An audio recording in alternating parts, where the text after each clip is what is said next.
Giovane Belmont.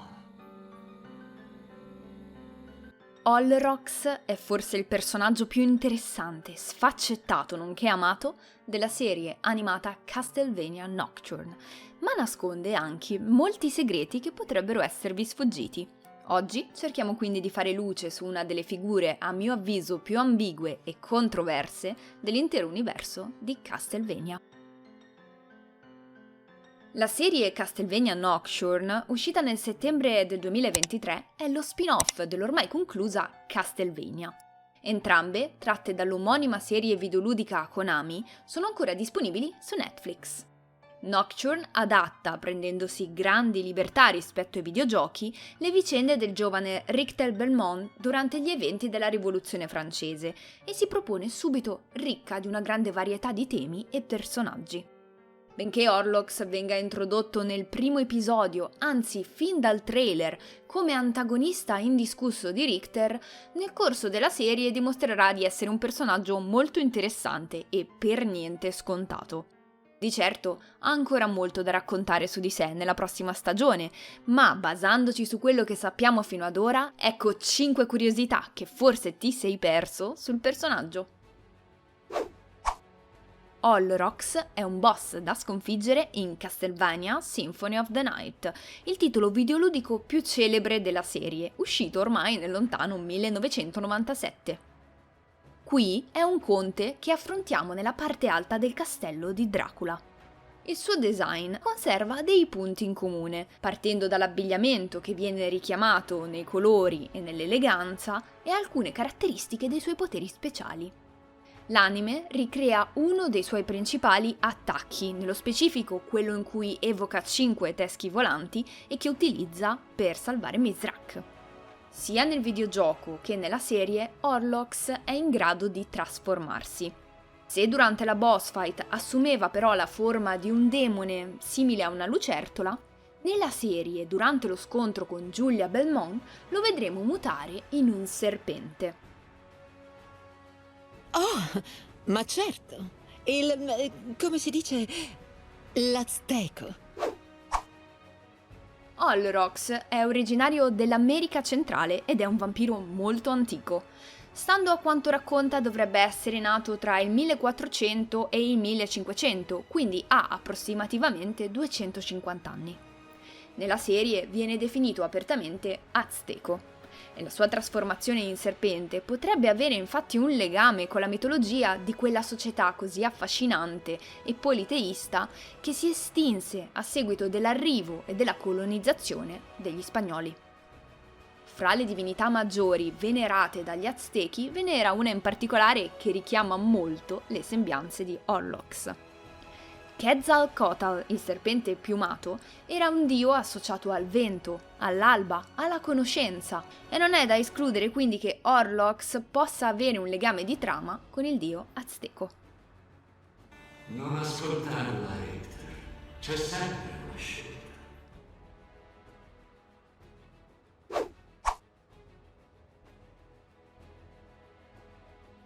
Castlevania ci ha già mostrato il lato umano di vampiri antichi e potenti. Lo stesso Dracula nella prima serie dimostrava di possedere valori nobili ed essere in grado di provare affetto e persino di amare. Horlocks a mio avviso in questo lo ricorda tantissimo. Prima di tutto come lui è intelligente, colto, possiede un'arguzia fina ed è in grado di leggere le persone e comprenderne le intenzioni usandole a suo piacimento. Come Dracula, in passato si è innamorato di un essere umano, anche se Horlocks rivela di averlo poi trasformato in vampiro per poter restare con lui per l'eternità. Ma in comune con Dracula ha la perdita dell'amato e il successivo desiderio di vendetta nei confronti del suo carnefice. Ad accumularli vi è quindi la sofferenza e una grande rabbia.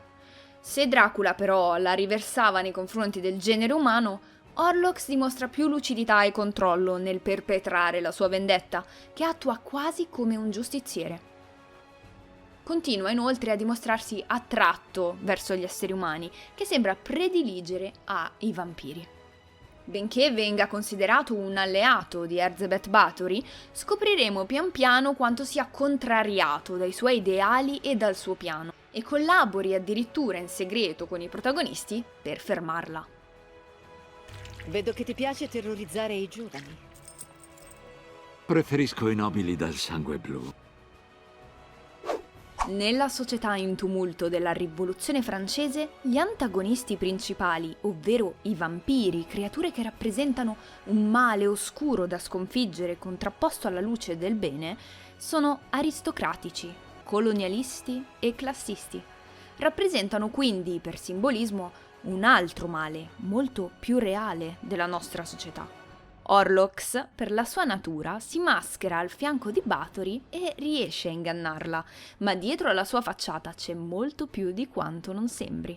Il suo passato infatti lo rende avverso alla nobiltà, a qualsiasi tipo di credo religioso e imperialismo.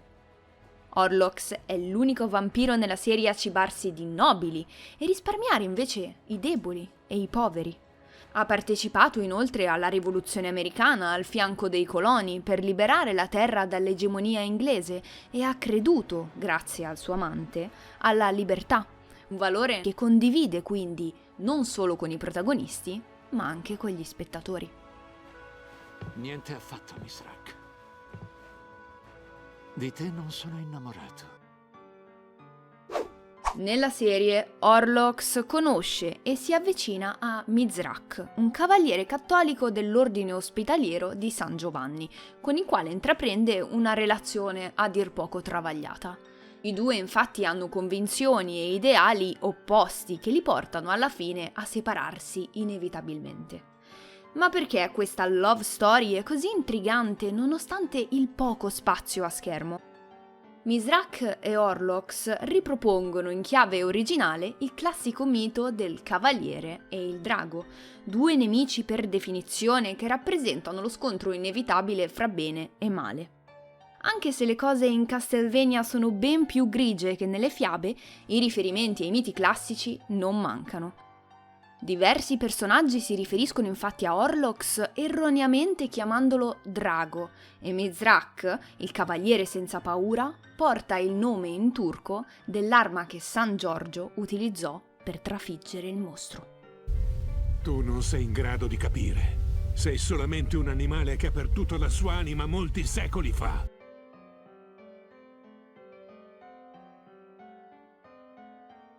E queste erano 5 curiosità che forse ti sei perso su Horlocks. Fammi sapere che cosa ne hai pensato del personaggio e della serie in generale e se vorresti altri video a tema Castlevania.